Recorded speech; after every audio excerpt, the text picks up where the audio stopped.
Hello and welcome versatile comedian. अभी हो क्या रहा है कि जैसे बातें होती है ना, एक मैरिज वाली बातें होती हैं और एक डेटिंग वाली बातें होती हैं। अच्छा, जो मैरिज में है ना, मैं हमेशा से कहता हूँ ना, अरेंज मैरिज आपको हमेशा प्रॉपर, आप लोग देखिएगा ज़्यादा लोग बोलेंगे मैरिज अरेंज मैरिज सही है। लव मैरिज कभी कभी चलती है, कभी नहीं चलती, उसकी कोई गारंटी नहीं होती। उसके अरे लव मैरिज चाइना के माल जैसा होता है, चले तो चांद तक, नहीं तो शाम तक। अरेंज मैरिज जो है आपको उसका पता है, वो चल जाएगी, धक्का मुक्की लात घुसा कुछ भी करके ये आखिर तक पहुंच ही जाएगी। इसमें फेल होने के चांसेस बहुत कम है। जैसे टाटा का प्रोडक्ट फेल हो सकता है लेकिन चांसेस बहुत कम है, और एक तरफ चाइना का माल चल सकता है लेकिन इसे पास होने के चांसेस बहुत कम है। तो ऐसा ही है। अब जैसे डेटिंग में आप देखिएगा, डेटिंग में ना लोग क्या होता है ना कि वो फूलों के गुलदस्ते में घूम रहे होते हैं, स्ट्रॉबेरी की दुनिया होती है उनकी। वो कभी प्रैक्टिकल बात नहीं करेंगे। लोग कहते हैं ना हम डेट कर, आप डेट नहीं कर रहे हो, जोक कर रहे हो यार। मैंने देखा है अरेंज मैरिज में, आप देखना मैरिज में आप कैसे पूछते हैं कमाता कितने हैं, खाते क्या है, आपकी किसी का लड़ाई तो नहीं है, आपके नाम पे कोई पुलिस केस है, आपको कोई बीमारी है, कितने प्रैक्टिकल क्वेश्चन। क्योंकि रियलिटी में यही प्रॉब्लम आती है। अगर लड़के के नाम पे कोई केस है तो आप क्या करोगे कल को शादी करने के बाद? कहीं का गुंडा निकल जाए, उसकी गाड़ी चेकिंग हो रही है, लड़कियां उसकी गाड़ी को फोटो उठा के चेक कर रही हैं कि ये ओरिजिनल इसी के नाम पे है किसी और के नाम पे। डेटिंग में क्या होता है कि लौंडे अपने दोस्त की बाइक पकड़ के लड़की पटा रहे हैं, लड़की बाइक देख के पड़ जाती है, बाद में पता चलता है कि उसका बाइक है ही नहीं, किसी और का है। वहाँ पर ऊनो रिवर्स हो जाता है। शादियों में ना हमेशा प्रैक्टिकल सवाल, ये कौन है? लड़का अपनी माँ के साथ बदतमीजी करे तो अरे ये तो अपनी माँ को नहीं पहचाना, मेरे साथ क्या रहेगा। लड़की अगर अपनी माँ को बदतमीजी से बात कर ले, अरे ये लड़की तो अपनी माँ से अच्छे से बात नहीं करती, मेरे से क्या बात करेगी। बिल्कुल आपको प्रैक्टिकल। डेटिंग में ऐसा नहीं हो रहा। आपकी हॉबी क्या है? आपको कौन सी मूवी देखना पसंद है? आपको कहाँ घूमना पसंद है? अच्छा, कलर कौन सा पसंद है आपको? माई फ्रेंड, आप लोग दोस्ती करने आए हो या डेटिंग करने? डेट में क्या हो रहा है ना, डेट में इच्छाएं नहीं पूछी जा रही हैं, विशेस पूछी जा रही हैं। अब इच्छाओं में विश में क्या होता है कि देखो, वैसे तो मीनिंग दोनों का सेम है, इच्छा और विश में मीनिंग सेम है, लेकिन हम लोग समझते अलग अलग हैं।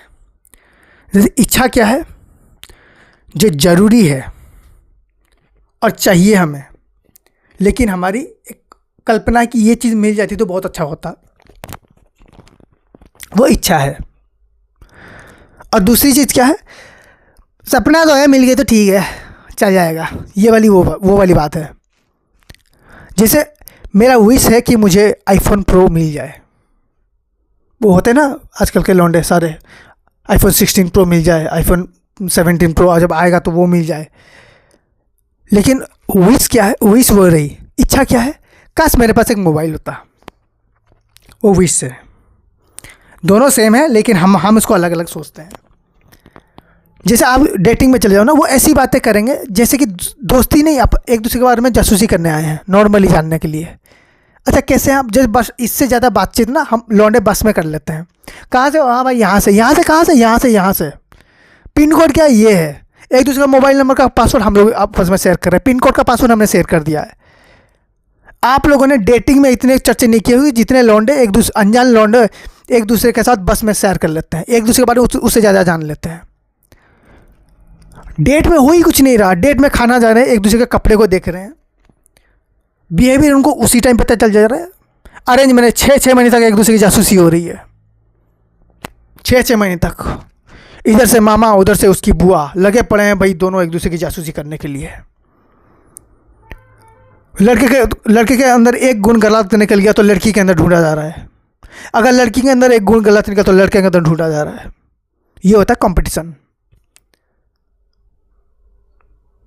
मुझे लगता है ना कि जब जैसे मेरा दोस्त गया था डेट पे, मैंने उसको पूछा डेट में क्या पूछते हैं? कैसे? कुछ नहीं पूछते हैं, बस आपको उनके साथ ना टाइम स्पेंड करना होता है। मैंने कहा मतलब क्या है इसका? कहते बस उनके साथ ना ऐसे आपको रहना होता है, आप थोड़ा बहुत पूछ सकते हो कि हॉबीज़ क्या है, कौन सी मूवी अच्छी लगती है। मैंने कहा तो मूवी पूछने क्या था उसको? कहते मैंने बोला कि मैंने उसको डायरेक्टली बोला तो तूने पूछा कि कितना उसने पढ़ा लिखा है, कहीं जॉब करती है, फ्यूचर का प्लान क्या है उसका, आगे क्या करना चाहती है। नहीं नहीं वो सब अभी नहीं। मैंने कहा कब? कहते वो सब जब शादी होगी। तो साले तू अभी क्या कर रहा है फिर? कहता है अभी अगर मुझे अच्छी लगी तो मैं गर्लफ्रेंड बनाऊंगा। मैंने कहा क्या? फिर मुझे समझ में आया इनकी पूरी स्टोरी। पहले आप डेट करते हो, फिर आप गर्लफ्रेंड बनाते हो, फिर आप क्वेश्चन आंसर करते हो, फिर आप सर्वे चलाते हो, फिर 6 महीने लगते हैं, उसके बाद मंगनी होती है। मंगनी होने के बाद फिर आप एक छोटे से रिलेशनशिप पे आते हो जिसमें आप बातचीत कर सकते हो, अपने बारे में जान सकते हो और डिटेल से, फिर आपकी शादी होती है। मैंने कहा मुझे शादी ही नहीं करनी है। इतने स्टेप्स हो रहे हैं क्या? हमारे मम्मी पापा के टाइम में सही था, मंगनी हो गई, शादी हो गई, पता ही नहीं चला, घर में आके बीवी बैठी हुई है। 2 बच्चे हो चुके हैं, अब तक पति पत्नी एक दूसरे का नाम अच्छे से नहीं जानते हैं। एक दूसरे के बारे में पता करते करते 50 साल बीत गए। जब एक दूसरे के बारे में पता ही सब कुछ चल गया, 50 साल हो ही गए, तो उनको लगता है चलो 50 हो गए और 50 साल और 20 30 40 साल साथ में निकाल लेते हैं। यहाँ पर प्रॉब्लम क्या है? सब पहले से ही हमको पता है। जब पहले से ही थोड़ा बहुत ज़्यादा पता हो जाता है ना, हॉबीज़ के बारे में, इसके बारे में, शादी के बाद कुछ पूछने कुछ जानने को रह ही नहीं जाता। लड़के को पूछ लो बीवी कहाँ है, शॉपिंग कर रही होगी। लड़की को पूछो पति कहाँ है, वो दारू पी रहा होगा।